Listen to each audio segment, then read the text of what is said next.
What is up, my friends? Hey, sorry it's been so long since we connected. Many of you know that I took May through August, mid May through early August, and took a 3 month sabbatical.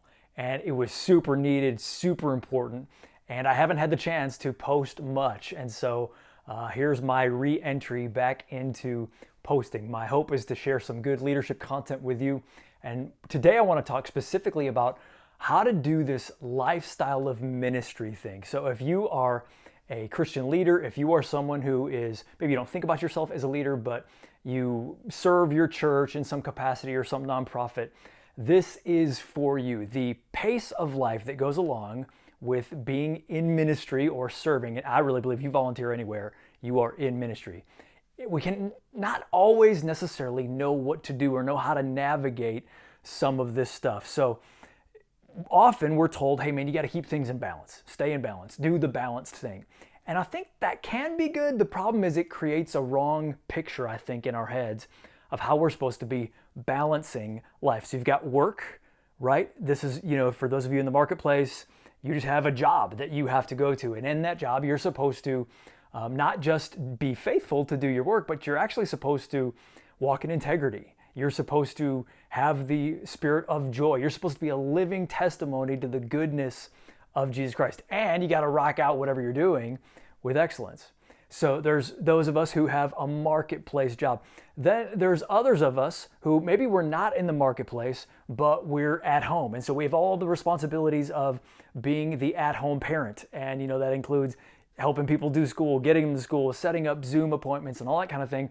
And that can be a lot. That can be hairy, man. That can just be like, if you haven't been out of the house for a while, you can feel like you are melting. So maybe those two are even at odds within the family sometimes. There's a heavy workload. There's a heavy home life load. And then there's just your relationship with God. And that's really important, isn't it? I mean, that's where everything's supposed to kind of be flowing from. And so many of us, we want to go deeper in the Word. We want to go in a significant place with Jesus. Maybe we heard from some people how awesome it's going in their walk with God. So that's one more weight that is like, gosh, how do I balance that thing out? And then you've got, just other priorities. You've got your marriage if you're married. You've got your Christian friend groups if you're single, which are really important if you're single, to have counsel and love and fill in those tanks, not just be isolated.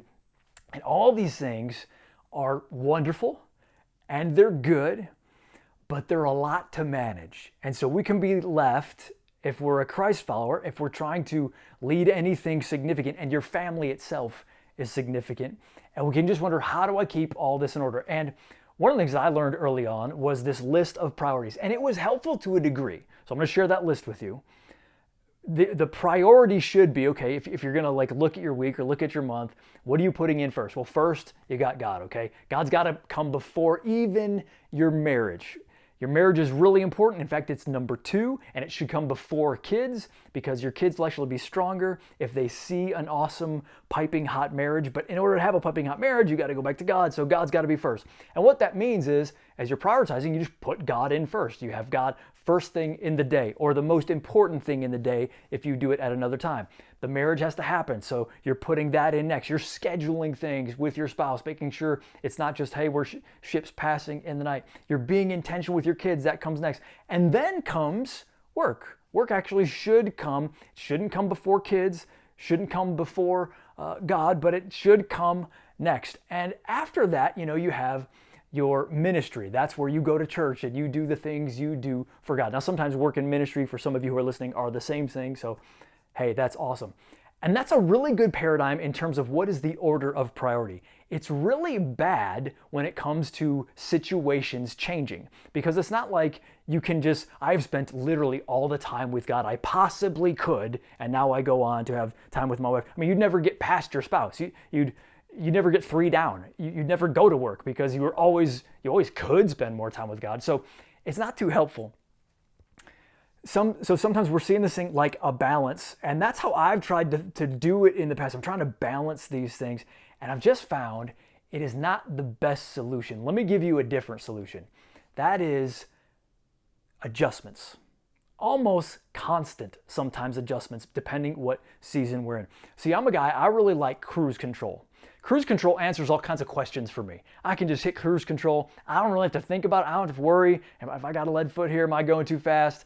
I just, hey, what is it? Okay, that's the speed limit. I'm putting it on cruise control. So I don't have to think about it, man. I don't have to fight with the car here.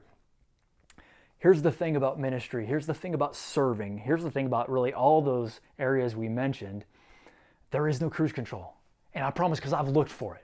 I've looked for years. How do I get this just right so I'm always good and I'm always, everything is getting the right amount so I can feel great about everything. And I just got to tell you, there is no cruise control. All there is adjustments. To use the car illustration, sometimes you got to give it a little gas. Sometimes you got to pull back a little bit depending what the priority is.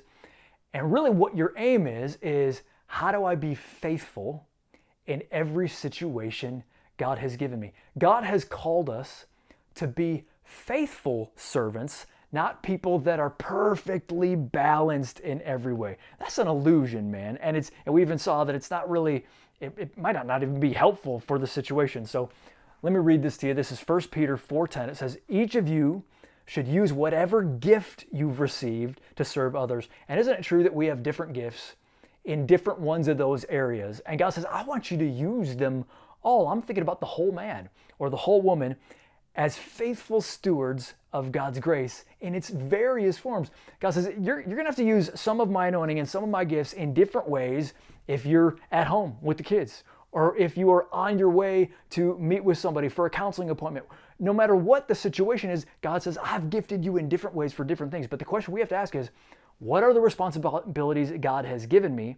And how do I access the Lord's grace to be faithful in all of them for the season and the life stage that I'm in? So what do we do again? Instead of God at the top, let's put God in the center. Let's say all these other priorities are branching, okay, like a little bubble graph out from the center. The center is God, and God is going to use me or you in these different bubbles, these different areas, work, ministry, but all of them are, sometimes I need to give it a little gas, sometimes you need to back off. Now let me talk to you about an idol here real quick. For some people, ministry is an idol. You can never take time off. You can never stop hitting the gas because there's always something more coming. I just got to tell you, that is as idolatry. That is not God's way, because what we just read, He's called you to be faithful in all of the areas. But here's another idol. Your family. Your family is super important. Can we just say that? We own that. Let me tell you something else that you might not like to hear, but you'll know it's true after you hear it. Jesus is really the most important thing. It's not that your family is the most important. They are a thing that someday you're going to be like, well, see you later. Bye. Like you did all you were supposed to do. That season is over now. Be faithful with that. But that can't be the center of everything, because it's not going to stay the way that it is right now. Instead, God says, I put you here. You are this old. You are in this context. You have these things to be faithful with. Don't just be faithful with one. Don't pick the one that you feel most guilty if you neglect it. Change what you feel guilty about. And instead say, God has given me a responsibility to manage all of these and be faithful in different amounts for all of them. And that means sometimes I shut it down. Sometimes I'm shutting down. Sometimes I'm coming home early from work because, you know what? I got to spend time with my kid. We haven't had a coffee date in too long. I got to make sure that it happens. Sometimes the marriage is, man, it's really suffering. And you say, hey, you know what? If you're on one of these phones like this, hey, I can't come to this thing. I know it was a big weekend that we planned. I have to find my replacement because my marriage is just in need of a fine tuning. And you've got to have the freedom to be able to do that. You've got to give yourself the freedom to say, I'm going to be faithful. And for those of you who are just lazy and you're not faithful with anything, this message probably isn't for you. But for those of you who, dude, you're not going to miss it. You need to maybe miss it sometimes. You need to be responsible, but I need to pull back on this thing so I can have more time over here. God is calling us to be faithful with the whole thing. So let me challenge you. Dude, rock your family. Rock God. Rock your work life. Rock your everything else that God has given you to do. And maybe sometimes rocking it means you're cutting a few because you're deciding, I'm just going to fail at this. I'm going to suck at this for this season because these other things need to win. God will give us wisdom as long as we just don't go to extremes and say, only this is what God is calling me to do. Now, probably God's calling you to be faithful with a few things, to be a faithful steward in multiple areas so God gets the glory by empowering you to do it. That is your leadership moment for today. Talk to you next time.